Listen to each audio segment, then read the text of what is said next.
Hoy vamos a tener el tema número 5 de la serie Enfrentando a tus gigantes. Voy a hablar en este tema sobre una fe gigante para enfrentar gigantes. Vamos a tomar un texto que está en Mateo capítulo 15, versículo 28. Voy a leerlo, usted me sigue ahí. Dice así la palabra de Dios.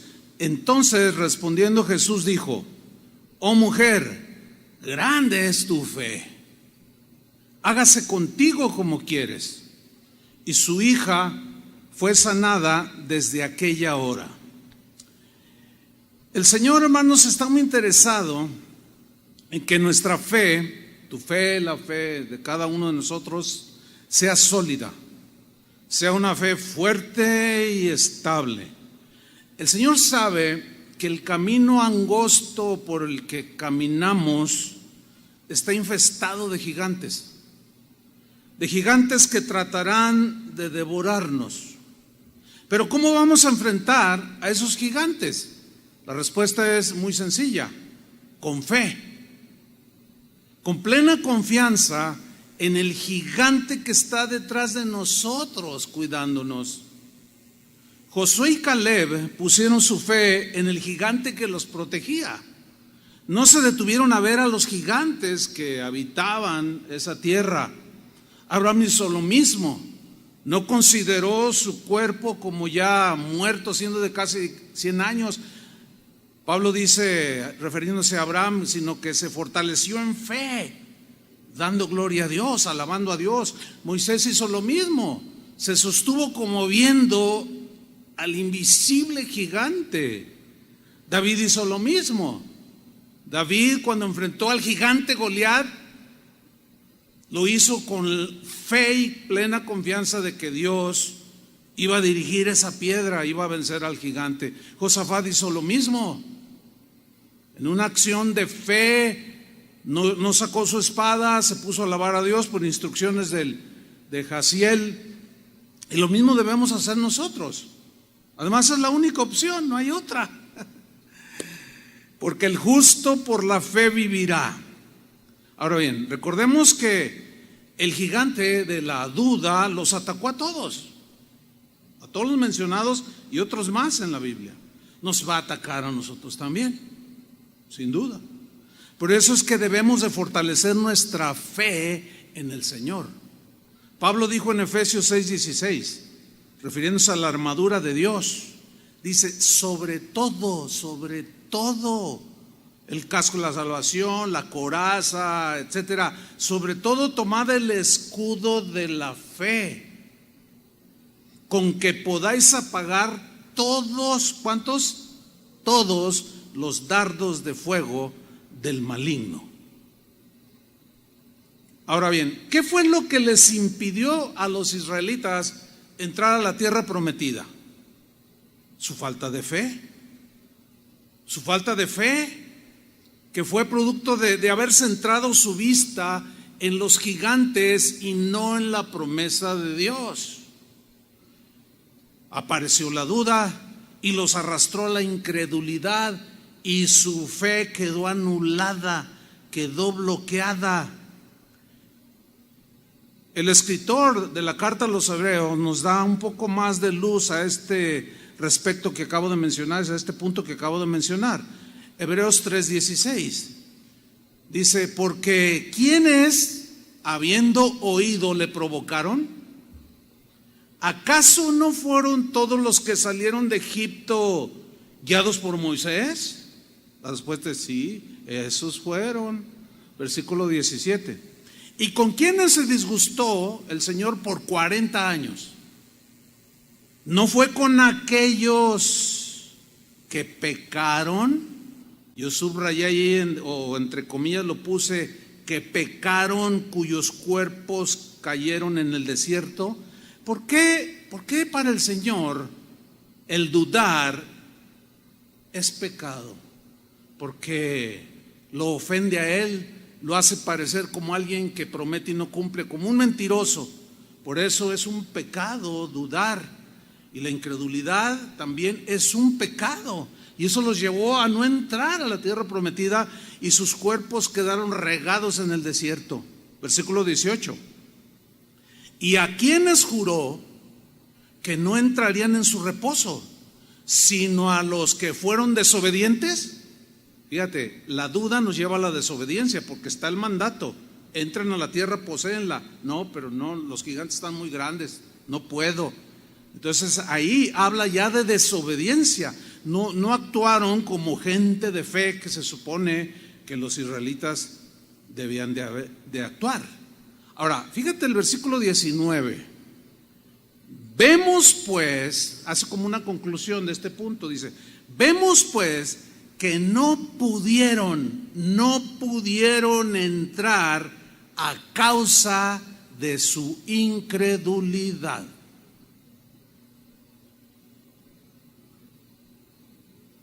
Vemos pues que la incredulidad y la duda fueron gigantes más poderosos que los mismos gigantes.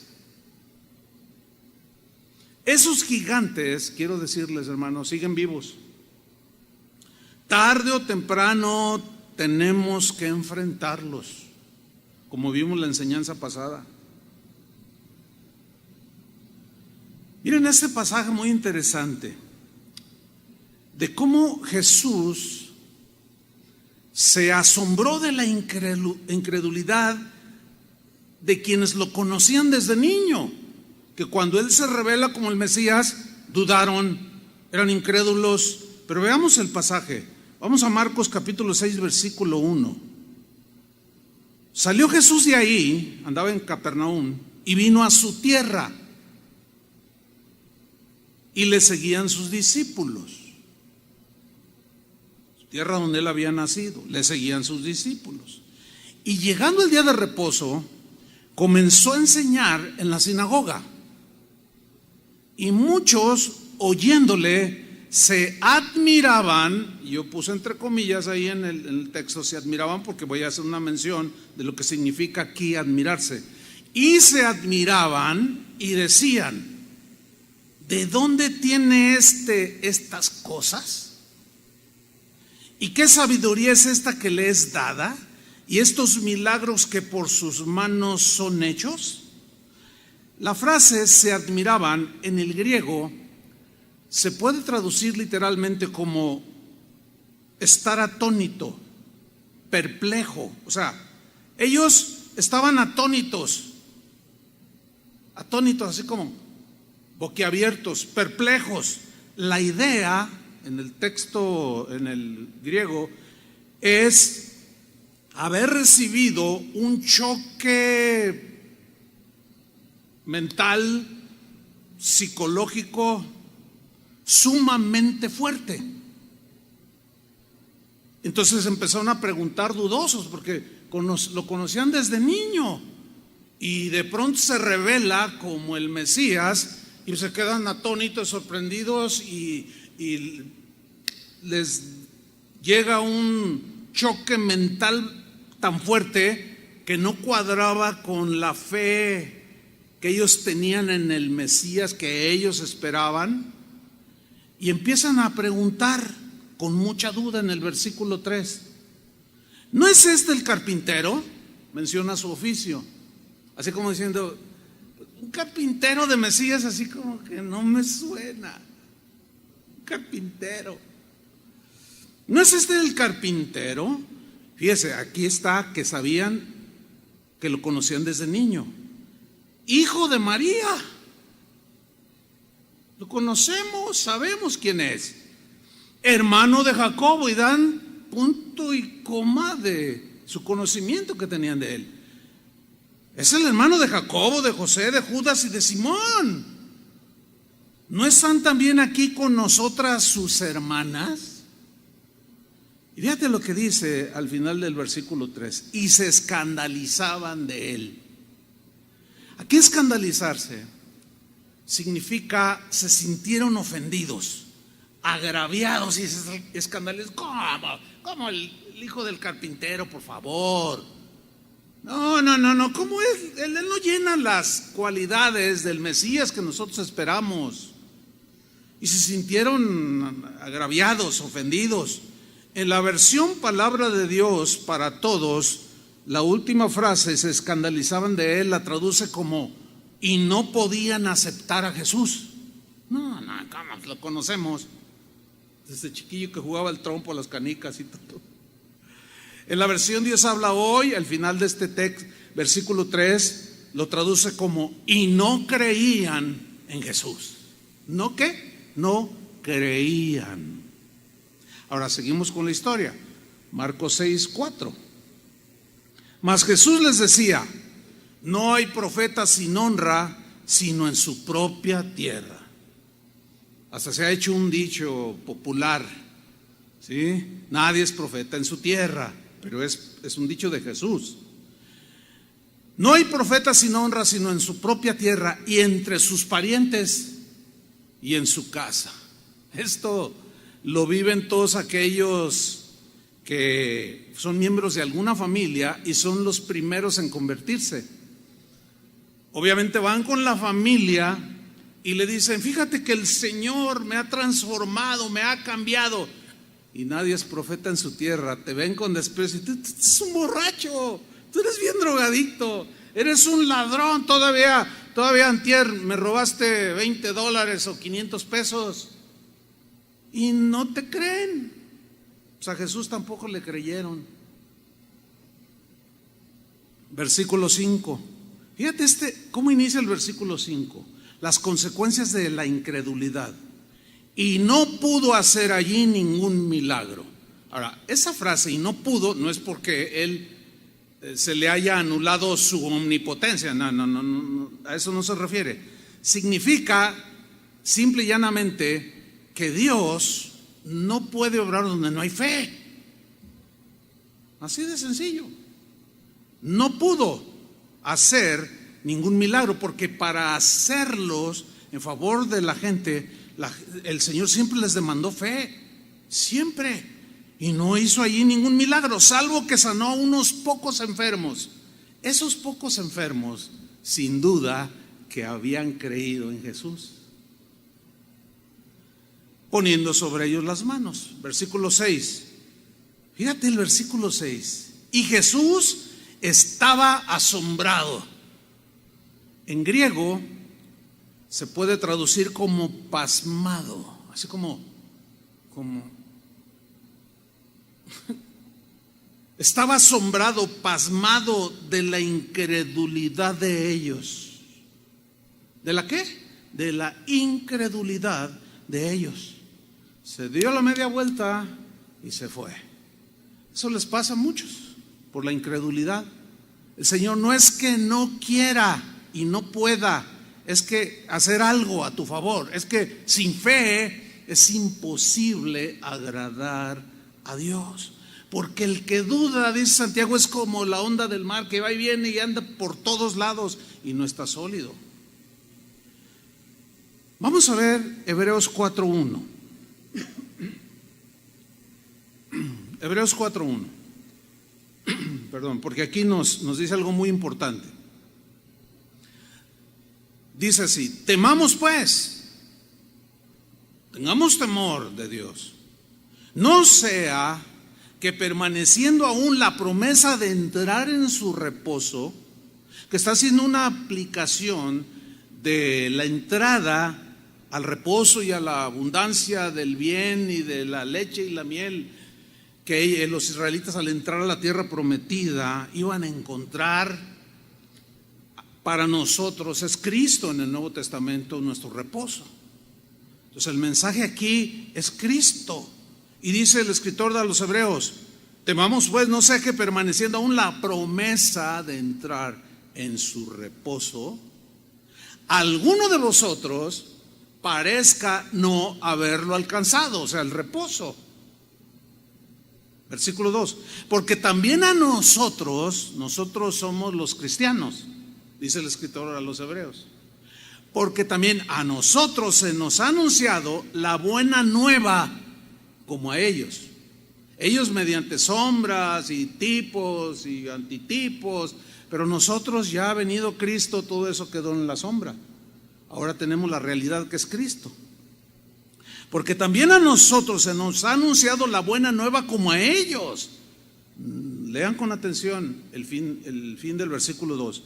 Pero no les aprovechó, no fue eficaz, no tuvieron ninguna experiencia vívida de haber entrado a la tierra prometida, pero no les aprovechó el oír la palabra por no ir acompañada de fe en los que la oyeron. Fe. La incredulidad, hermanos, nos lleva a la desobediencia y a la rebelión, y todo eso es pecado. Están muy ligadas. Al momento en que dudamos, estamos pecando. Eso trae consecuencias, nos lleva a la desobediencia y a la rebelión. Y reclamamos y echamos culpa a los demás y aún a Dios. Por eso es que debemos de cuidar nuestro corazón, que no se llene de incredulidad y terminemos endureciéndonos. En la misma carta a los Hebreos hay una advertencia muy fuerte para nosotros los cristianos, los que decimos que creemos en Jesús. Hebreos 3:12, muy clara esta advertencia, dice: mirad, o sea, pongan mucha atención, cristianos. Mirad, hermanos, ahí está, no hay duda que está dirigido a los hermanos. Esto no es para los incrédulos. Mirad, hermanos, que no haya en ninguno de vosotros corazón malo de incredulidad. A ver, aquí surge una pregunta. ¿Existe la posibilidad de que entre los cristianos de pronto haya alguno con corazón malo de incredulidad? ¿Sí o no? La respuesta es sí. Si no, ¿de qué sirve esa advertencia? Si no hubiera, no diría nada la Biblia al respecto. Así de simple.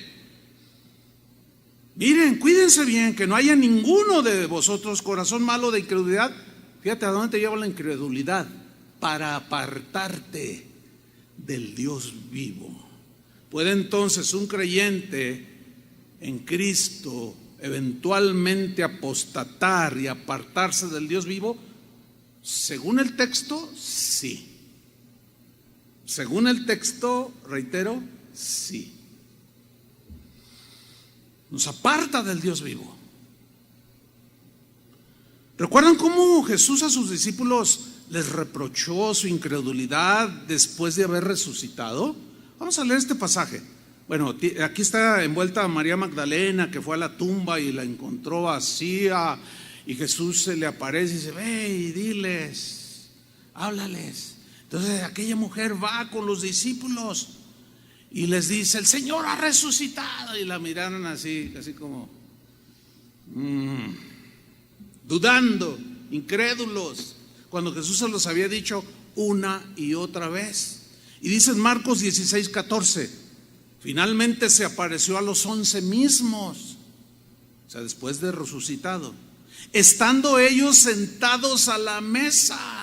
Y vean lo que hizo Jesús. ¿Qué hizo? Según el texto, y les reprochó. Reprochar significa aquí reprender. Tiene una idea fuerte de regaño. ¿Cómo es posible? Luego, ¿dónde tienen el corazón? ¿Dónde tienen su mente? ¿Dónde tienen la cabeza? Y les reprochó, los regañó, los reprendió. ¿Qué les reprochó? Su incredulidad y dureza de corazón. Eran discípulos incrédulos que los atacó el gigante, pero vieron las circunstancias y dijeron: no, pues se me dice que no resucitó. Y luego el mensaje de una mujer: ay, pues las mujeres no enseñan, las mujeres, no. Y Jesús dijo claramente: ustedes están en una condición de incredulidad y de dureza de corazón, que es muy peligrosa. Porque no habían creído a los que lo habían visto resucitado. No creyeron el mensaje, en este caso de la Magdalena. Y Jesús les reprocha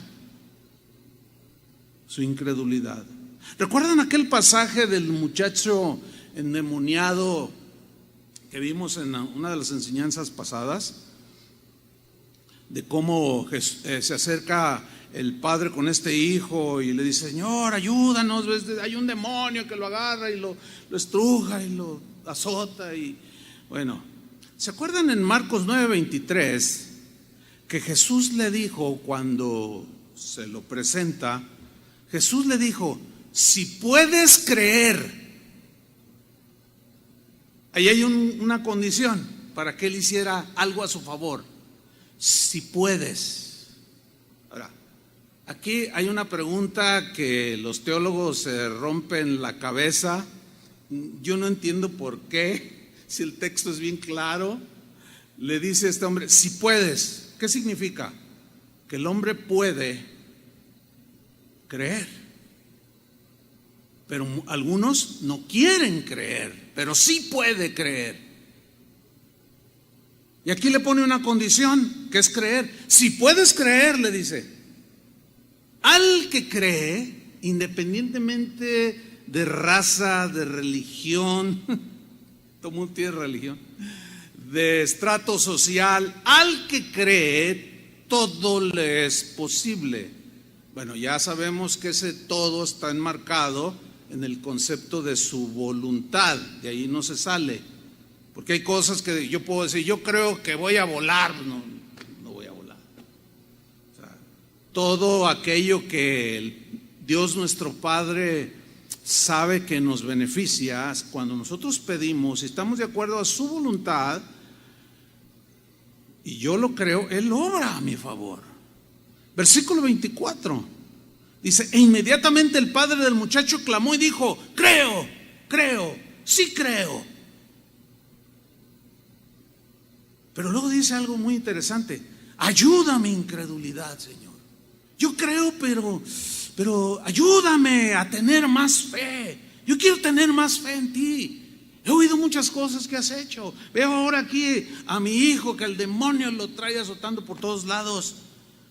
Ayúdame a tener más fe, Señor. Ayuda mi incredulidad. Porque a veces dudo, Señor, pero sí creo. Pero ayúdame, aumenta mi fe. Ayúdame a tener más fe, traduce alguna otra Biblia. ¿Recuerdan también aquella ocasión cuando Jesús les habló a sus discípulos acerca de perdonar? Miren lo que le dijeron a Jesús, donde está involucrada la fe. Vamos a Lucas 17:3. Dice Jesús: mirad por vosotros mismos. En otras palabras, cuida tu corazón, está alerta, mira bien cómo te estás conduciendo, lo que estás viendo, los pasos que estás dando, lo que estás haciendo. Mirad por vosotros mismos. Cada uno de nosotros tiene que mirar por sí mismo su condición espiritual. Esto es muy importante. Yo tengo que velar por mi propia condición espiritual. Yo tengo que ver por mí mismo. Yo no puedo mirar por ustedes en este sentido. No se puede. Cada uno es responsable de cómo le responde a Dios. Entonces Jesús les dice: mirad por vosotros mismos. Le está diciendo a sus discípulos: si tu hermano pecare contra ti, repréndele. Aquí reprender no significa regañar. Si ustedes van al diccionario griego, habla de tratar de volver en sí, que recapacite que cometió un error. Si tú lo convences de que ha cometido un error y te ha ofendido, y si se arrepiente, ese sí sigue siendo condicional. Perdónale, dice. Versículo 4: y si 7 veces al día pecare contra ti, y 7 veces al día volviere a ti diciendo: me arrepiento. Esto es lo que dice Jesús. No estoy diciendo algo ajeno al texto. Si 7 veces al día pecare contra ti y 7 veces al día volviere a ti diciendo: me arrepiento, ¿qué dijo Jesús que debemos hacer? Perdonar. Híjole, aquí es donde se complica, porque luego decimos: híjole, pues es que ya va una, ya van 2, ya van 3, 4, sí, no. Entonces la reacción pues, es normal. Dice el versículo 5: dijeron los apóstoles al Señor: aumentanos la fe. Pues, claro. Para perdonar y vencer ese gigante que está ahí, que te puede amargar el corazón, se necesita fe también. Entonces los discípulos reaccionan y dicen: no, ay Señor, pues aumentanos la fe, porque para una vez, bueno, 2 está bien, pero 3, 4, 5, 6, 7, y ustedes saben que el 7 en la Biblia es un número que habla de totalidad. En otro pasaje habla de 70 veces 7, que habla de manera infinita. Se requiere mucha fe, y fe es obediencia. Y si no lo hacemos, se endurece nuestro corazón y entramos en duda y en incredulidad, y ahí está el peligro. Entonces los discípulos: aumentanos la fe. ¿Recuerdan que Jesús ya los había reprendido por su poca fe? ¿Se acuerdan cuando iban en la barca, que se levantó las olas y la barca se hundía y él estaba dormido? Señor, sálvanos que perecemos. Y el Señor se levanta tranquilo, se estira un poco y calma la tempestad, y voltea con ellos y dice: ¿por qué dudaron, hombres de poca fe? Así les dijo: ¿hombres de qué? De poca fe. ¿Se acuerdan a Pedro cuando iba en la barca con los demás discípulos y vieron a Jesús sobre las aguas? Y, ¡oh, la Llorona, un fantasma! Un fantasma. Y Pedro dice: si eres tú, a ver, si eres tú, tu palabra es poderosa, tengo fe, yo sé que, a ver, si eres tú, manda que yo vaya. Ven, le dice, y se baja de la y empieza a caminar. Pero empieza a ver lo que las olas, cómo se levantaban. Quitó su mirada del gigante Jesús y vio las olas gigantescas y se empezó a hundir. Y al instante, bueno, él clama: Señor, sálvame, y extiende su mano y lo levanta, y él sigue flotando en el agua. Y ambos vuelven a la barca y le dice: hombre de poca fe, ¿por qué dudaste? Otra vez les vuelve a decir: de poca fe. En Lucas 17:6, refiriéndonos a los textos que estábamos estudiando, entonces el Señor les dice: si tuviereis fe. Ahí está el requisito. Señor, aumentanos la fe, porque para perdonar 7 veces a mi hermano, eso sí va a estar un poco complicado, y como que no, y voy a terminar endureciéndome. Si tuviereis fe, si tuviereis fe, como un grano de mostaza. ¿Cómo es un grano de mostaza? Es muy pequeñito. Podrías decir a este sicómoro: desarráigate y plántate en el mar, y os obedecería. El sicómoro es un árbol muy frondoso, de aquellos lugares bíblicos, muy grande, tronco muy ancho. Pero la semilla de mostaza es una semilla muy pequeñita, más o menos del tamaño, podríamos decir, de la chía, no sé cómo le llaman en algunos países, pero es una semillita muy pequeñita. Ahora, refiriéndonos a esto que Jesús está diciendo: si tuvierais fe, tan solo como un grano de mostaza. Fíjate lo que Jesús dijo en Mateo 13, versículo 31. Otra parábola, Mateo 13, 31, les refirió diciendo: el reino de los cielos es semejante al grano de mostaza. ¿Cómo es el reino de los cielos? Es una alegoría aquí. Es semejante al grano de mostaza que un hombre tomó y sembró en su campo, el cual, a la verdad, o sea, el grano de mostaza es la más pequeña de todas las semillas, dice. Pero cuando ha crecido, ¿se acuerdan que los discípulos dijeron: aumentanos la fe, ayuda a mi incredulidad, dame más fe, Señor? Si tuvierais fe como un grano de mostaza. Y ellos eran pescadores, pero conocían de agricultura y conocían la semilla de mostaza. Y sabía que la semilla era muy pequeñita, pero que tiene la particularidad de que cuando germina, crece. O sea, basta un poquito que digas, yo creo, como aquel hombre, el padre del muchacho endemoniado. Yo creo, pero ayúdame. Mi fe está chiquita. Que crezca mi fe, una fe gigante. Dice el versículo 32, el cual a la verdad es la más pequeña de todas las semillas, pero cuando ha crecido, ¿cuándo ha qué? Crecido, cuando ha aumentado de tamaño.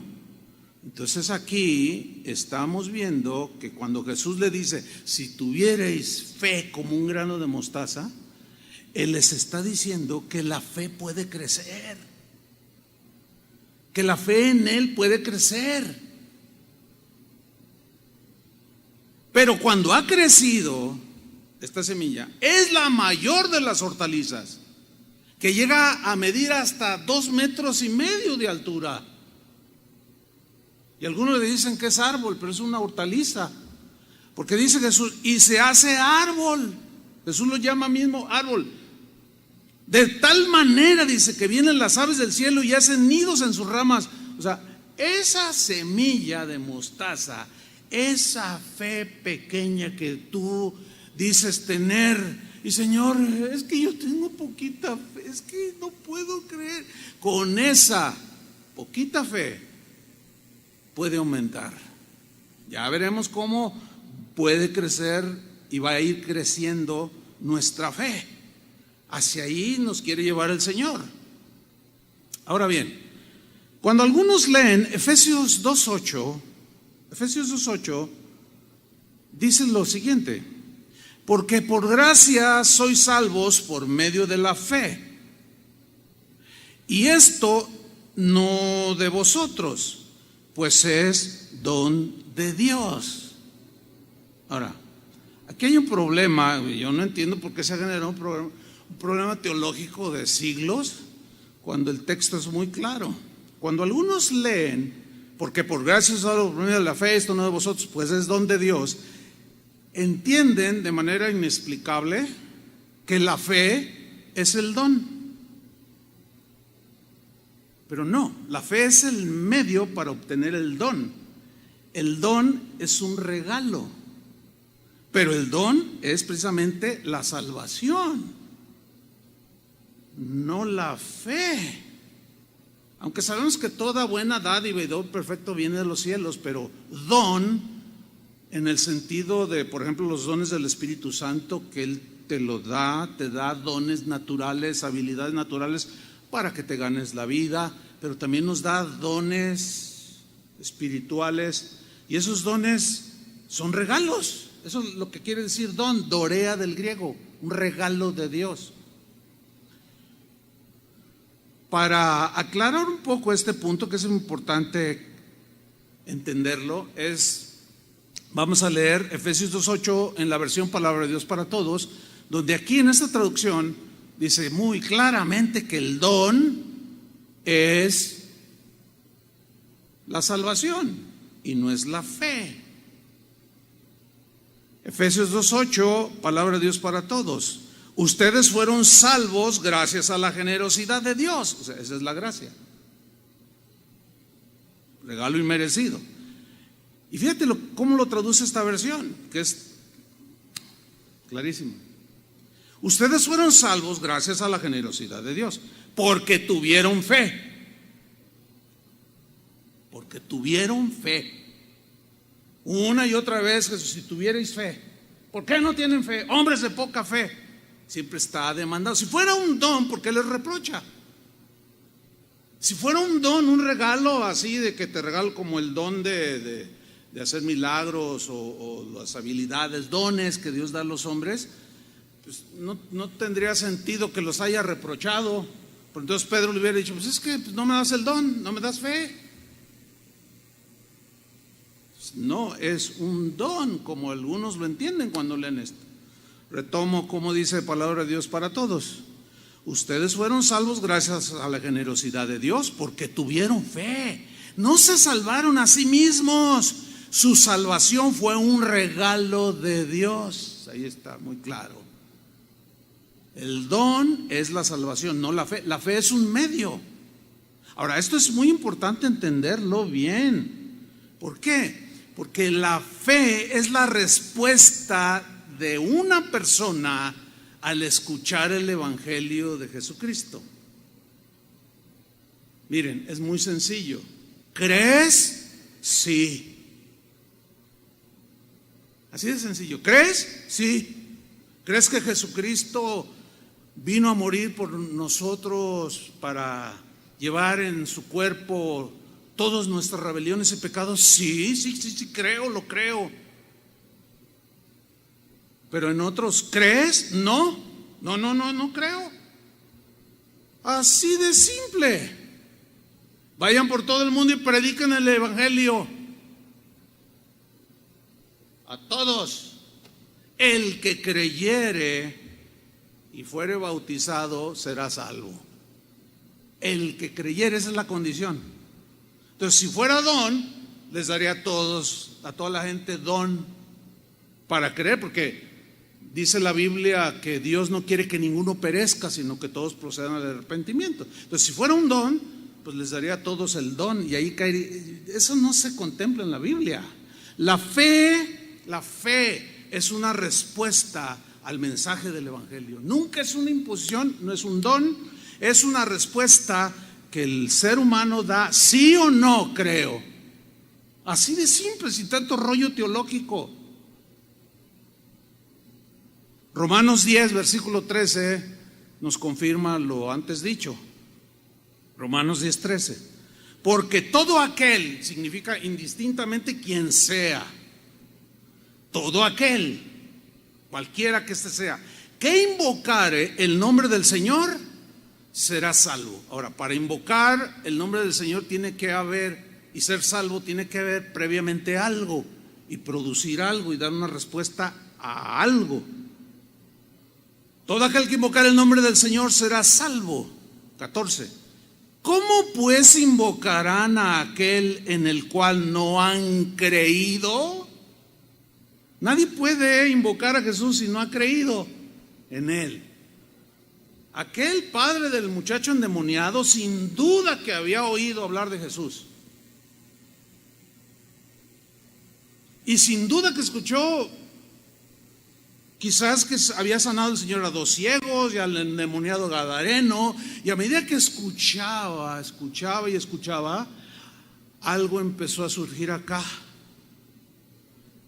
que la Biblia lo llama fe, creer, poner tu confianza en este caso en Dios. Pero sigamos en el verso 14. ¿Cómo pues invocarán a aquel en el cual no han creído? Creído. Y luego viene otra pregunta retórica. ¿Y cómo creerán? ¿O cómo van a tener fe? ¿Cómo van a responder? ¿Cómo van a creer en aquel de quien no han oído? ¿Y cómo oirán sin haber quien les predique? Ahora, en el mismo Romanos, el mismo capítulo, pero versículo 17, dice lo siguiente: así que la fe es por el oír. O sea, surge fe o rechazo cuando se oye el Evangelio. Se cree o no se cree el mensaje del Evangelio. Así que la fe de la Biblia, la fe que el Señor demanda, viene por el oír el mensaje de Jesús. Y el oír el mensaje de Jesús viene por la palabra de Dios. Por eso en Hebreos dice que aquellos que oyeron la palabra la escucharon sin fe, no la creyeron, no entraron. Solo así se entiende el por qué Jesús les reprochó su falta de fe. Es la respuesta que el cristiano o la persona le da al mandamiento de Dios, a la instrucción del Señor, a la advertencia del Señor, a creer en Él y en su palabra. Fíjate, Romanos 10:17, en la versión en lenguaje sencillo, nos los traduce de esta manera: así que las personas llegan a confiar en Dios. Esa es la definición de fe, poner tu confianza en Dios de manera plena. Así que las personas llegan a confiar en Dios cuando oyen el mensaje acerca de Jesucristo. Está claro, ¿no? Yo no sé por qué yo veo que se agarran en internet. Se dan unos agarres entre cristianos que discuten por algo tan sencillo y claro. ¿Se acuerdan de aquellos dos ciegos que se acercaron una vez a Jesús? Mateo 9:27. Miren, vamos a leerlo. Está tremendo, dice: pasando Jesús de allí, le siguieron dos ciegos. ¿Cómo lo siguen? Pues no veían, pero seguían a la multitud y con su bastón, qué sé yo, pero lo empezaron a seguir. No en el sentido de que ya eran sus discípulos como los que estaban con él, no, sino que algo habían oído de él, algo iban a pedirle a él. Le siguieron entonces dos ciegos, dando voces y diciendo: ten misericordia de nosotros, hijo de David. Fíjate, el Señor, ellos están clamando algo que Dios es misericordioso. Le están llamando a Jesús misericordioso, el Dios de toda misericordia. ¿Por qué? ¿Qué acaso ellos escucharon en las sinagogas, cuando escuchaban las enseñanzas y hablaban del Mesías y cómo lo describe la Biblia? ¿Qué acaso ellos lo que habían oído de Jesús no se lo estaban aplicando a él? Yo pienso que sí, porque le llaman hijo de David y ese es un título mesiánico 100% aplicado a Jesús. Y llegando a la casa, vinieron a él los ciegos. Y Jesús les dijo, fíjate lo primero que les dijo: ¿creéis que puedo hacer esto? No les digo otra cosa. ¿Tienen fe que yo pueda hacer esto? Que tenga misericordia de ustedes y los haga ver. ¿Creen que puedo hacer esto? Ellos dijeron, sí. O sea, un sí rotundo. Sin duda que ellos escucharon de los milagros que él ya había hecho, del mensaje. A lo mejor estaban ahí entre la multitud en la ladera del monte cuando el Señor dio aquel inolvidable sermón conocido como el Sermón de la Montaña. Y estaban ahí escuchando. Y ellos dieron la respuesta: creemos. Nadie puede clamar al Señor si no oye de Él. ¿Cómo? Posible. Por eso hay que predicar a Jesús. Por eso hay que predicar la palabra, que es la palabra que es como esa espada que penetra hasta lo más profundo del ser humano. Sí, Señor. Versículo 29. Entonces les tocó los ojos diciendo, fíjate lo que les dijo, sin tanto rollo teológico: conforme a vuestra fe os sea hecho. Sin tanto rollo, sin tanto pleito. ¿Crees? Sí, sí creo. ¿Crees? No, yo no creo. Bueno, pues cada quien.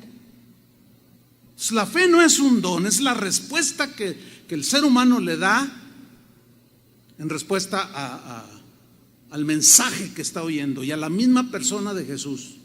Conforme a vuestra es tu fe, que nació ciertamente de haber oído el Evangelio, y ya la responsabilidad de cada ser humano si cree o no cree. Por eso cuando compartimos el Evangelio y nos encontramos con gente, aún hasta ateo, no, yo no creo. Bueno, está bien, no puedes forzarlo a creer. Pues esa es la respuesta que la persona le está dando. Pero aún así hay que ser pacientes, porque Y más cuando son los de tu propia casa. Jesús mismo lo dijo, no hay profeta en su tierra. Yo tardé esperando años para que mis primeros familiares se convirtieran. Pues me miraban y me decían, ay, pues te conocemos. Conforme a vuestra fe os sea hecho. Vamos a ver otra historia que nos comprueba todo esto que estamos diciendo. Mateo capítulo 15, versículo 21.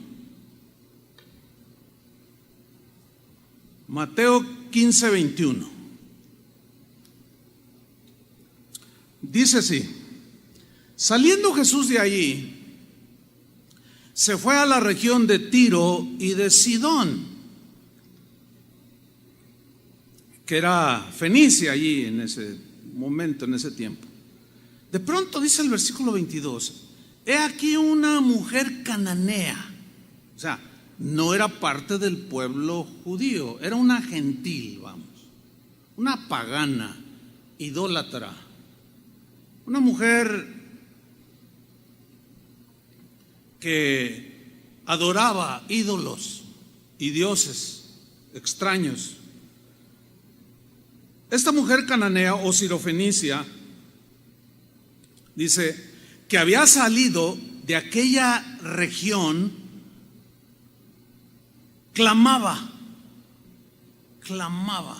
Yo lo tengo ahí entre comillas porque quiero hacer una anotación acerca de este clamor de esta mujer. ¿Qué clamaba esta mujer? Empezó a decirle, Señor, Señor. Para empezar, le dice Señor. En el griego es Kyrios, que significa el Señor, el que señorea. Ya nada más con decirle Kyrios, algo había pasado en esta pagana que adoraba a otros ídolos. Ella estaba clamando, sin duda, por una razón que vamos a ver más adelantito. Clamaba diciendo, Señor, Hijo de David. Utiliza este título que es mesiánico, 100%. ¿De dónde lo sacó? Pues ni a la sinagoga iba. Y luego en aquellos tiempos a las mujeres ni las dejaban entrar así a primera, las tenían por allá. Como hoy algunos a la mujer la tienen por allá. Nosotros las tenemos cerquitas, como Jesús lo hizo. Señor, Hijo de David, ten misericordia de mí. Ahora, acuérdense que los discípulos están allí alrededor, va con ellos. Yo me imagino así, pienso que así la escena más o menos, así como mirándole, esta es una pagana, es una filistea, es una cananea, este es hija de los pueblos, esos idólatras, inmorales, despreciados por nosotros, el pueblo de Dios. Pero ella empieza a clamar, ten misericordia de mí. Mi hija es gravemente atormentada por un demonio. Otra vez un demonio. ¿Se acuerdan que Pablo dijo que no tenemos lucha contra carne o sangre? O sea, no tan solo contra personas de carne y hueso, sino contra huestes espirituales en las regiones celestes, principados, potestades, ángeles caídos, demonios que andan por todos lados pululando, moviéndose en la atmósfera. Quiero hacer la anotación de este verbo clamar. Dice que aquella mujer clamaba. En primer lugar, clamar aquí habla de un grito desaforado que todos escuchan. Y que, como en el caso de los discípulos, como vamos a ver más adelante, los puso nerviosos. Una vez me acuerdo que yo subí a un avión y yo siempre me espero hasta el último, no sé por qué, se me hace menos complicado estar ahí formado. Yo me espero y estoy ahí y hasta que se mete el último me meto yo. No se va el avión. Nunca se me ha ido un avión por eso. Y recuerdo que en esa ocasión subo a ese avión y cuando entro miro y llenito, lleno, estaba a 100% el avión. Entonces yo yo veo mi fila, era como la 18, algo así. Siempre me gusta viajar en los pasillos. Y cuando yo voy dando los primeros pasos, de pronto una señora a la mitad del avión empieza a gritar: ¡Chuy Olivares! Y yo, y luego: Chuy Olivares, que predica el evangelio, gloria a Dios, hermano, qué bendición, que vayamos juntos en este avión. Y toda la gente, y me miraba Chuy Olivares. Y así como molesto, o sea, así como, ay, esta hermanita, ¿no? O sea, como que se pasó. Y todavía más cuando veo que mi asiento, el C, era en la misma línea. Ella estaba en la ventanilla y yo en el pasillo. Entonces ya llego y: hermano, pastor, quiero contarle un testimonio. Pero con unos gritos que incomodan, porque pues como que no es propio. Pero aquella mujer estaba me contó un testimonio, por cierto, impactante, ciertamente. Ahí le dijimos al que estaba en medio: oiga, no podemos cambiar. Y sí, él se fue a la ventanilla y me contó. Usted, no les voy a contar el testimonio, pero sí era una cosa tremenda. Y ella estaba agradecida porque decía que Dios había usado para eso que había hecho el Señor en su vida una enseñanza que yo di. Pero sí hace sentir incómodo. Entonces los discípulos, al rato vamos a leerlo, estaban incómodos, así como que: ay, esta mujer. Pero ella clamaba: Señor, mi hija está gravemente atormentada por un demonio. Nadie, hermanos, absolutamente nadie clama a Jesús si no ha oído de Jesús. ¿Sí o no? Según hasta donde hemos estudiado hasta ahorita. Entonces una mujer pagana, fíjense cómo trascendió el evangelio para ella. ¿Quién lo llevó? ¿Quién sabe? Pero ella escuchó, sin duda, lo que Jesús enseñaba, lo que él hablaba, lo que él hacía, lo que él, etcétera. Sin duda que clamó a Jesús porque llegó a oír lo que enseñaba, lo que decía, porque la fe viene por el oír la palabra de Dios. Pero sigamos. Mateo 15:23. Miren esto. Pero Jesús no le respondió palabra. Ay, hermanos, ay, cuando Dios guarda silencio. ¿Te imaginas? Clama y el Señor la ve y no dice nada. Qué tremendo. Parece como una grosería, ¿no? Así como que: ay, hermanos, cuando Dios guarda silencio. Qué difícil es cuando vemos que Dios se tarda en respondernos. Qué difícil es. Pero hermanos, el silencio de Dios no debemos de interpretarlo como que Dios no quiere oírnos, no, ni que tampoco quiere responder nuestro clamor, no, sino simplemente debemos entenderlo como que Él está probando nuestra fe. Lo vamos a ver más al rato. Él mismo enseñó acerca de una viuda que clamaba justicia y clamaba justicia y clamaba y clamaba y clamaba hasta que fue oída por el juez.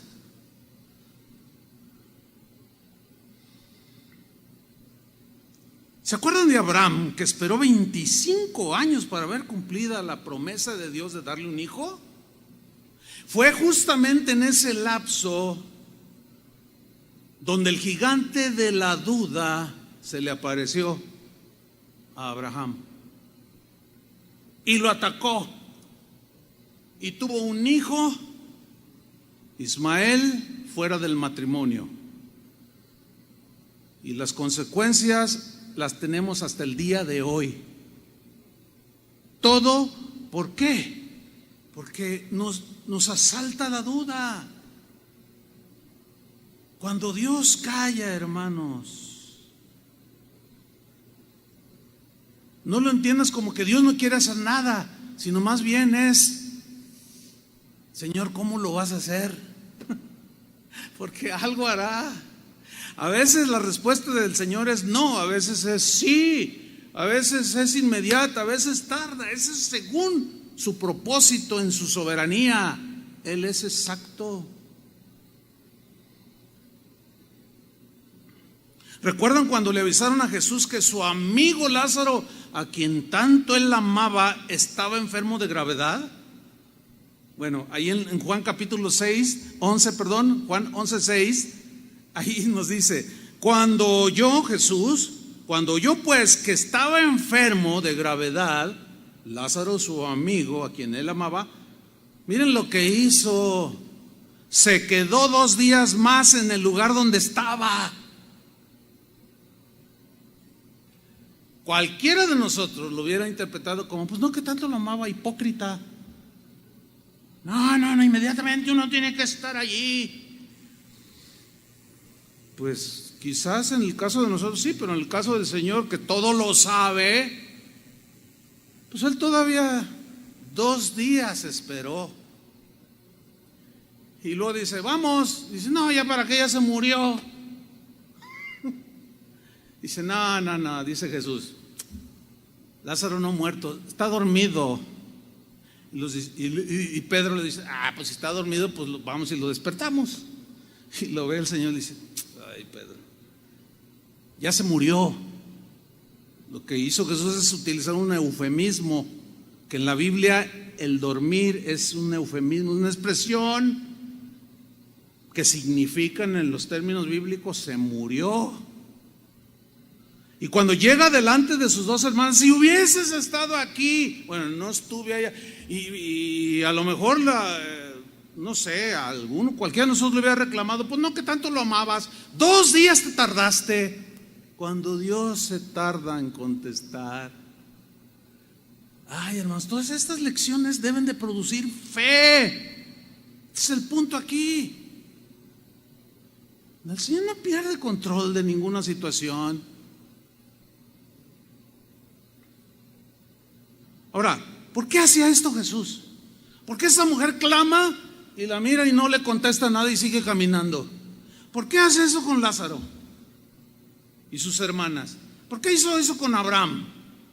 ¿Saben por qué? Para probar la fe, para probar su fe.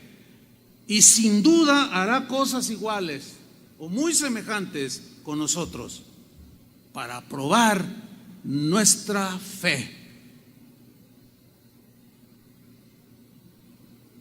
¿Para qué Dios prueba nuestra fe? Dios sabe que nuestra fe tiene que ser probada para purificarla, para fortalecerla y aumentarla, crecerla. Llegó el tiempo en la vida de los discípulos de Jesús, en el caso de Pedro, en que aquel hombre de poca fe, que había dudado y que había estado con los otros discípulos cuando dijo: Señor, aumentanos la fe. No podemos con esta fe chirris pequeñita que tenemos. Llegó el tiempo en que Pedro, aquel hombre de poca fe y que había dicho: aumentanos la fe, entendió que Dios tiene que probar la fe. Y él lo dejó plasmado en su primera carta, en el capítulo 1, versículo 5. Esto lo escribió, créanmelo, yo no tengo duda de que en su mente estaban los episodios que él pasó con Jesús, cuando le reprochó su falta de fe, cuando dudó, cuando dijeron: aumentanos la fe, si tuvieres fe como un grano de mostaza. Y ellos estaban entendiendo la lección: es que el grano de mostaza está chiquito, pero crece, entonces mi fe puede crecer. Exactamente. Y aquí Él nos dice cómo trabaja este crecimiento de la fe, cómo es purificada y fortalecida. 1 Pedro 1:5: que sois guardados, o sea, los cristianos, por el poder de Dios. Ahora, para fin de poder yo estar seguro que soy guardado por el poder de Dios, no tengo que dudar de su omnipotencia. ¿Me explico? Él es todopoderoso. Y en mi corazón tiene que haber una convicción de que Dios me guarda. Y aún lo que Él permitiera que sucediera, también ya sabemos que a los que amamos a Dios todas las cosas nos ayudan para bien, para aumentar nuestra fe en este caso. Y aunque se tarde el Señor, que sois guardados por el poder de Dios, otra vez, mediante la fe. Así como por gracia somos salvos por medio de la fe, mediante la fe. De igual manera, mediante la fe, yo tengo que estar seguro que Él me guarda con su poder inigualable, con su omnipotencia, que si yo estoy en el hueco de su mano, nada ni nadie me puede tocar. Y si permite alguna situación, es porque Él estará probando mi fe, y yo y tú tenemos que darle una buena respuesta. A lo mejor estamos en el nivel de los discípulos en sus inicios. Ay, Señor, aumentanos la fe, porque para hacer esas cosas de perdonar tanto, pues como que se me hace que no voy a poder. Aumentanos. Si tuvierais fe como un granito de mostaza. Sigo leyendo a Pedro. Que sois guardados por el poder de Dios mediante la fe, para alcanzar, fíjate, la fe, guardados con su poder mediante la fe, para alcanzar la salvación que está preparada para ser manifestada en el tiempo postrero. Es decir, que mientras yo camine en esta tierra tengo que mantenerme en fe y con fe. El que persevere hasta el fin, este será salvo. Entonces tengo que perseverar. Se va a aparecer el gigante de la duda, como dice el canto que compuso Chuy, creo. Chuy García compuso ese canto. Y que cuando venga el gigante de la duda se va a aparecer, y la incredulidad y otros que andan por ahí en la tierra. Tengo que enfrentarlos con fe. Para llegar a la meta, como dijo Pablo, en este caso. He llegado. Ya está pronta mi partida, he guardado la fe. Ahora me espera la corona de justicia que Dios dará a los que caminaron con Él y a todos los que esperan su venida, dijo todos los apóstoles. Versículo 6, en lo cual, o sea, en el poder de Dios, mediante la fe, para llegar a la meta, en lo cual vosotros os alegráis. Estamos en el trayecto, como los tuvo Moisés, Josafat, Abraham, el mismo Pedro, los apóstoles. Estamos ahí en ese camino y nos alegramos de saber que Dios está con nosotros. Pero mira lo que dice ahora, y aquí viene el punto. Aunque ahora, en el tiempo presente, en tu tiempo presente, hoy,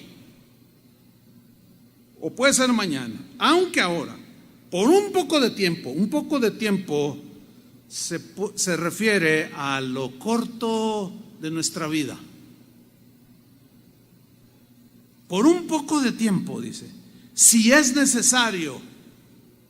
Hay una traducción que dice, cuando sea necesario, que tengáis que ser afligidos en diversas pruebas. Porque Abraham estaba afligido porque Dios no le respondía. Moisés estaba afligido estando enfrente del Mar Rojo. Josafat estaba afligido de ver un gigantesco ejército que venía contra él. Versículo 7. Para que, sometida a prueba vuestra fe. ¿Qué será sometida a prueba? Vuestra fe. Si fuera un don, pues es perfecto.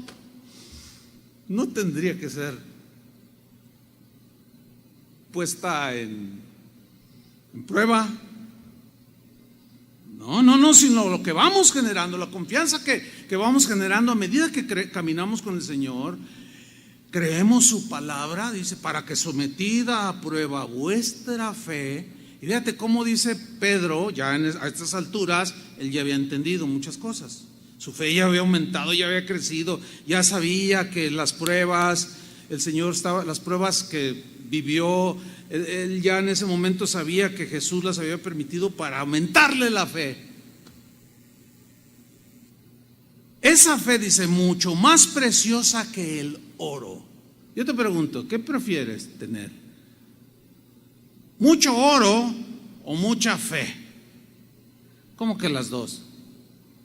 ¿Alguien dijo los dos?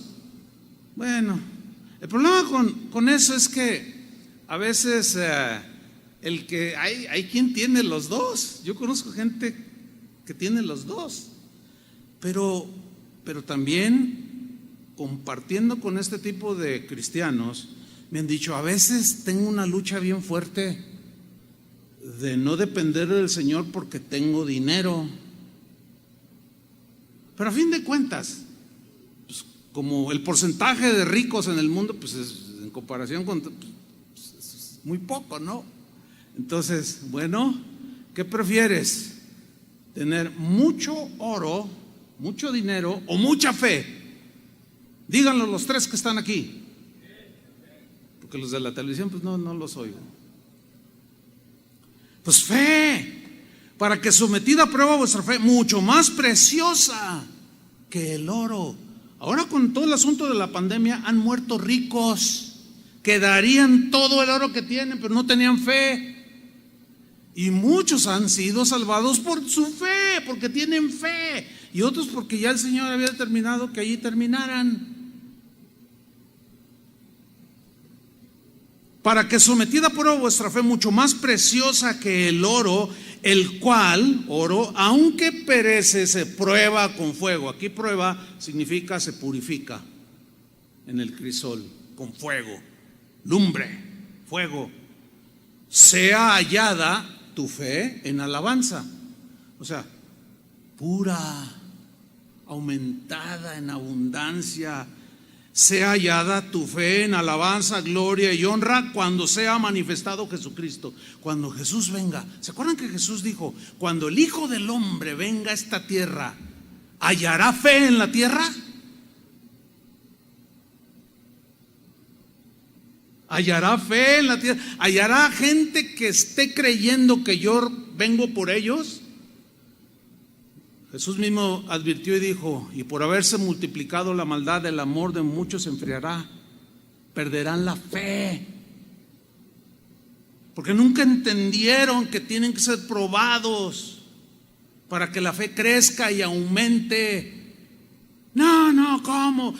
Y peor con esos evangelios que el día de hoy existen en el cristianismo de hoy, evangelios que prometen puras cosas aquí en la tierra, pero a la hora de la verdad, como en esta pandemia, no tienen fe. Tendrán autos último modelo, tendrán casas grandes, tendrán dinero, serán de éxito, pero no tienen fe. Se les está cayendo todo porque nunca edificaron su fe. No oían palabra de Dios. Pero volvamos con la mujer cananea, esa mujer pagana, que clamaba por su hija endemoniada. Y yo creo que clamaba ella como endemoniada, diría alguno por ahí. Y Jesús no le respondía nada, ahí nos quedamos. Vamos a 15:23. Entonces, acercándose sus discípulos, le rogaron. Mira lo que le rogaron, diciendo, despídela, dile que se vaya, pues da voces tras nosotros. Qué mala onda de los discípulos. Como yo cuando entré al avión dije, qué mala onda. Pero yo desconocía lo que esa mujer que estaba gritando, el Señor había hecho y quería contármelo. Y coincidimos en que yo subo, y ya cuando estábamos ahí que me cuenta su testimonio, realmente, hermanos, yo después me sentí un poco mal porque dije, yo como que dije, ya cállenla, alguien que la calle ya. Pero cuando escucho digo, no, pues a lo mejor yo hubiera hecho lo mismo, no lo sé. Pero esta mujer gritaba y gritaba, y los discípulos llegan a una conclusión de que Jesús no quería hacer nada porque ella era, en primer lugar, una mujer, y allá en aquellos tiempos siempre la mujer la tuvieron a la izquierda, aunque eso como que ha prevalecido el día de hoy. Y además era una mujer pagana. Dicen, no, imagínense a Pedro y a Juan hablando entre ellos. Ya ves, ni caso le hizo, ni apenas la volteó a mirar así de reojo y no le dijo nada. Entonces pues el Señor a los pecadores no los oye, los odia, aborrece a los pecadores. Así es que, Señor, y le rogaban, fíjate, Señor, por favor, chíspala de aquí. Dicen aquí en México, ¿no? Córrela, que se vaya, Señor. Y miren la respuesta de Jesús. Él respondiendo dijo, no soy enviado sino a las ovejas perdidas de la casa de Israel. O sea, todos ustedes un montón de incrédulos. Y la señora oyendo, y, no, pues yo no soy de Israel. Pero también había dicho, Juan lo registra, hay otras ovejas que no son de este redil, refiriéndose a Israel. Y también vengo por esas. Y como que a lo mejor recordó, o a lo mejor escuchó que Jesús había dicho eso, y no le importó a la mujer y se mantuvo allí. Versículo 25, entonces ella vino y se postró ante él. Ven cómo algo tan fuerte estaba en su corazón, producto de lo que había oído, y le dijo, Señor, socórreme. Y todavía Jesús en el 26 respondiendo, él dijo, no está bien. Yo me imagino a la mujer, porque dice que esta mujer llegó y se postró. Yo me la imagino así, a los pies de Jesús y agarrándose de su túnica y diciéndole a Jesús, no está bien tomar el pan de los hijos, o sea, de todos este montón de incrédulos de poca fe. No está bien darles el pan de los hijos y echarlo a los perrillos. Fíjese, los israelitas, a los cananeos, a los samaritanos, a todos los que no eran judíos, de manera despreciativa les decían perros. Pero Jesús utiliza una palabra que se traduce aquí perrillos, pero Mateo registró en el griego una palabra que habla de un perro, pero que es como una mascota que tienes ahí contigo, que está pues domesticado. Una mascota que tú aprecias, que tú quieres, que tú la abrazas y estás comiendo, y a veces, ¿cuántas veces no se ha visto esto? Yo tengo una mascota, el Chícharo, no está muy chiquito, pero yo he visto a gente que tiene perritos chiquitos y están ahí comiendo y luego y el perrito. Y Jesús utiliza esta palabra perrillos no de manera despreciativa como los discípulos. Bueno, le iba a decir, pero suena muy fuerte, ¿verdad? Despide a esta. Ustedes ya imagínense, ¿no? Jesús, no te puedo dar del pan de los hijos, le corresponde a los hijos, y no puedo echarlos a los perritos domesticados, aunque andes aquí rondando, mujer. Fíjate el versículo 27. Y ella dijo, sí, o sea, admitió, soy así. Y los israelitas siempre me han dicho así, nos han dicho así, sí, Señor, dice. Pero yo soy como un perrito domesticado y quiero estar junto a ti.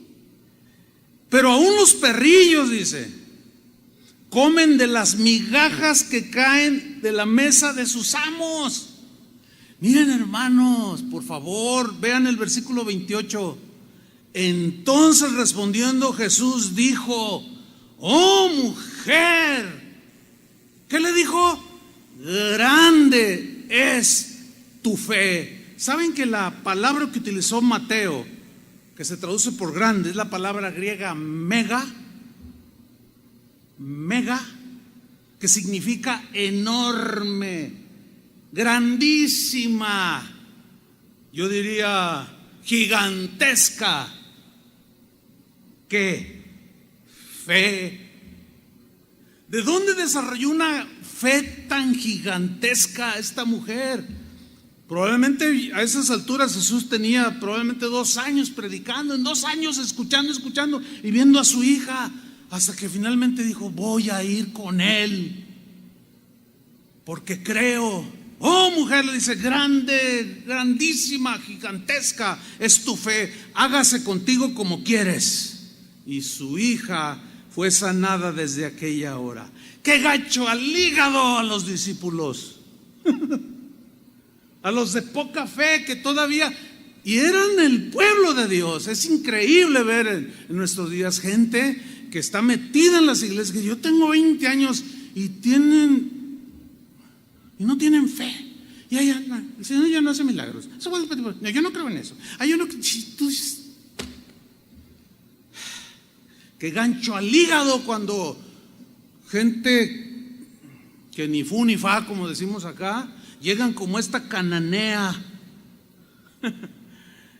Algo escucharon, alguien les habló, llegan con una fe. Nunca se me olvida de dos señoras, madre e hija, de esto hace mucho, que llegaron conmigo y dijeron: oiga, ¿usted es el pastor de aquí? Y yo les digo, sí. Y dice, es que fíjese que tenemos una grande necesidad y alguien nos habló del Señor, nos dijeron que viniéramos aquí. Le dije, ¿cuál es su necesidad? Todavía no empezaba la reunión. Y dice, es que mire, mi hija y yo tenemos SIDA. Esto fue en 1985. Dice, tanto yo, dice esta mujer, como mi hija tenemos SIDA. Dice, y además de SIDA, yo tengo diabetes. Dice, nos contagiamos de SIDA por una transfusión. Además tengo diabetes y tengo hipertensión. Tengo problemas del corazón. Y yo las miré a las dos y les dije, ¿ustedes creen que Dios puede hacer algo? La señora me respondió, sí, yo creo. La hija dijo, bueno, sí, pues Él es Dios. Bueno, yo me acuerdo que les dije, conforme a su fe sea, yo oré con mucha solemnidad y seriedad. La hija murió. La mamá se sanó de SIDA, de hipertensión y de diabetes. Todavía vive la señora. Lo último que supe de ella, ya es anciana, se fue a vivir a los Estados Unidos. Pero yo recordé ese episodio. Bueno, pues vamos a creer. Yo creo, dijo, que Él puede hacerlo. Y la hija, pues sí, Él es Dios. Así como, hermanos, una fe gigante para vencer a los gigantes. Así es que nadie puede decir, ni puede, ni debe quedarse, ay Señor, pues ayúdame, incrédulo. Sí, está bien, a lo mejor estás ahí, pero no te quedes ahí. A lo mejor aumenta mi fe, porque dices, soy hombre de mujer u hombre de poca fe. Sí, pero no te quedes ahí. Que las pruebas, las aflicciones de la vida las entiendas como finalmente Pedro las entendió.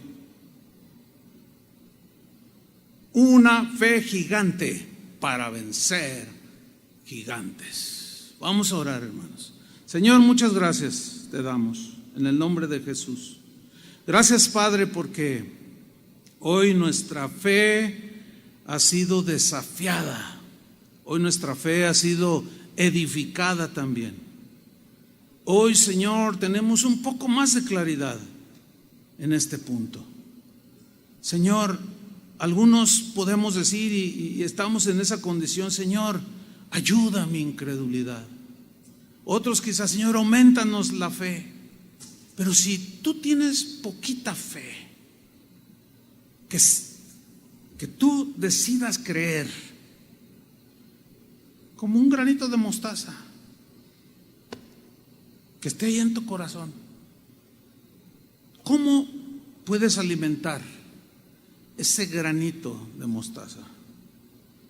Sembrándolo en tu corazón, regándolo con el agua de la palabra. Así empieza a germinar y empieza a crecer y a crecer y a crecer y a crecer y a crecer. Y se hace un árbol. Aumentó, creció. Señor, aumenta la fe de aquel que necesite ser aumentada. La única manera es probando nuestra fe. Ayúdanos, Señor, en ese momento de duda, en ese momento de desafío, cuando los gigantes de la duda vengan sobre nosotros, que nosotros no los veamos a ellos, sino te veamos a ti. Y luego vayamos a tu palabra y creamos y nos decidamos a creer lo que dice tu palabra. Y cuando veamos la victoria, será como abonar ese grano de mostaza que está creciendo. Ayúdanos, Señor. Oramos por aquellos que están flaqueando en la fe, que están temerosos, inseguros, intranquilos. Te pedimos por aquellos que tienen sus años ya caminando contigo y que oyeron muchas cosas, pero que no son la palabra de Dios, y quizá tuvieron logros, pero puramente materiales, y hoy se dan cuenta de su realidad. Señor, tu misericordia se extienda para con ellos y hagas llegar este mensaje a todos aquellos que tú de antemano ya conoces y sabes, Señor, que creerán. Hazles llegar tu palabra, Señor, porque también conoces a los que de manera deliberada te rechazarán. Bueno, que todos escuchen tu palabra y que cada quien diga sí creo o no creo, y conforme a su fe se ha hecho. Señor, aumentanos la fe, una fe gigante para poder vencer gigantes. En el nombre de Jesús. Amén.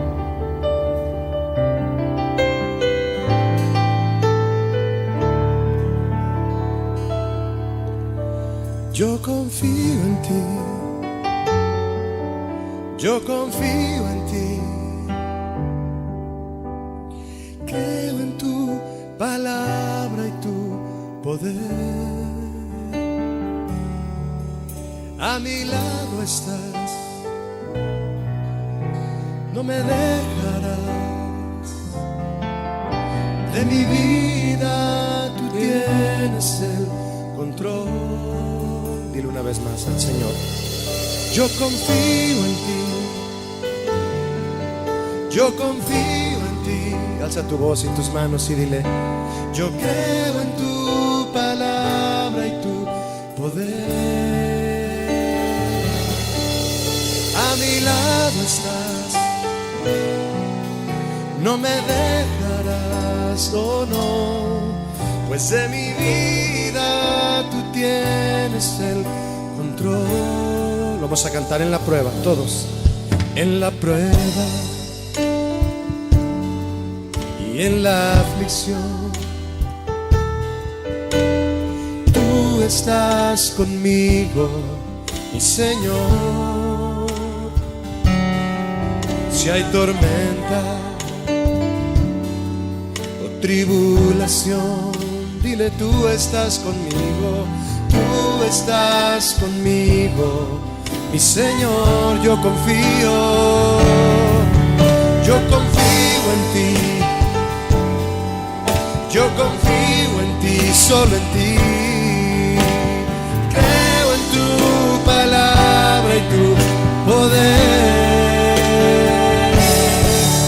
A mi lado estás, no me dejarás. De mi vida tú tienes el control. Yo confío en ti, yo confío en ti. Creo en tu palabra y tu poder.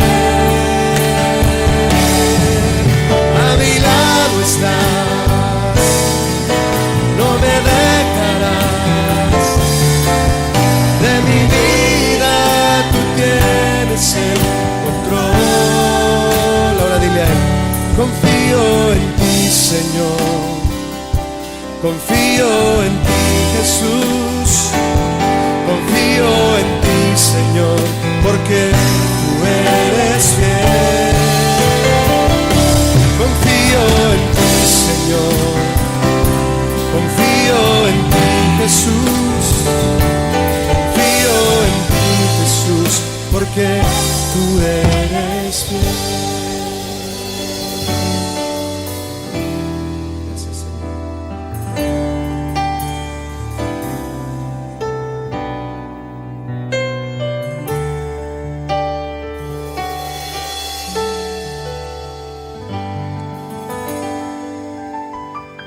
Levanta tus manos y dile: Señor, quiero buscar tu reino primeramente. Quiero ocuparme de ti, Señor, de tus cosas, de la vida espiritual. Y tú en su momento me darás lo demás. Tu palabra dice muy claramente: buscad primeramente el reino de Dios y su justicia, y todo lo demás será añadido. Y cuando venga el gigante de la duda, yo confío en ti, Señor.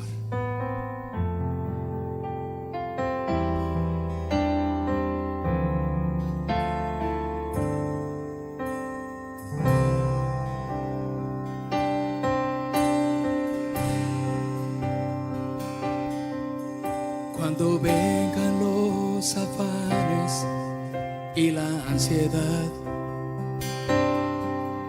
cuando pienso si mañana sobreviviré, y el gigante de la duda venga sobre mí, yo confiado permaneceré. Jesucristo, mi refugio, en ti confiaré. Vamos, dile. Tus palabras dan consuelo a mi corazón. Y ahora sé que para ti yo tengo valor. Fui comprado a precio de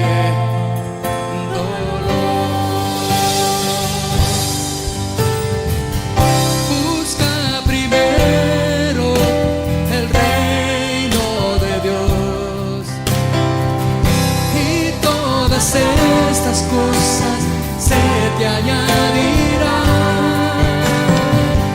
Él sabe que tienes necesidad. No te afanes, confía en Él, Señor.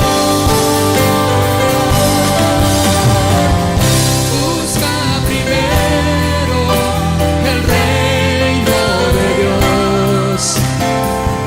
y todas estas cosas se te añadirán.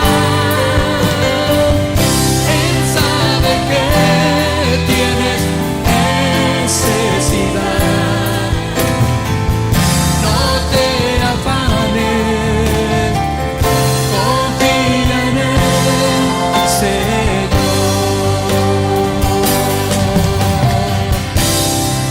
Oh, qué gigante puede venir a nuestras vidas que Jesús no pueda vencer. Si tenemos fe en Él, el Señor tiene cuidado de nosotros.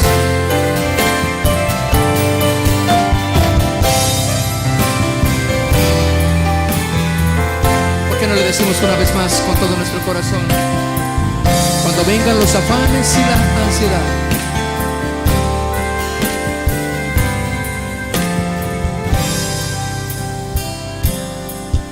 cuando vengan los afanes y la ansiedad, cuando pienso si mañana sobreviviré, y el gigante de la duda venga sobre mí, yo confiado permaneceré. Dile: Jesucristo, Jesucristo, mi refugio, en ti confiaré. Vamos, dile. Tus palabras dan consuelo a todo mi ser. Ahora sé que para ti y yo tengo valor. Fui comprado a precio de dolor. Levanta tus manos y dile: busca primero el reino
primeramente el reino de Dios y su justicia, y todo lo demás os será añadido.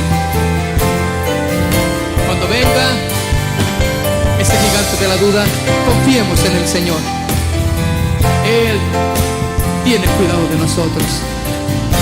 Dale gracias, gracias Señor. Gracias Dios, levantamos nuestras manos y te damos toda honra. Gracias. Ponemos nuestra fe en ti, Señor. Ponemos nuestra confianza en ti, oh Rey.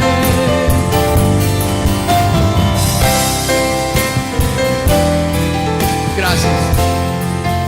Aleluya. Gracias, Señor, por tu palabra.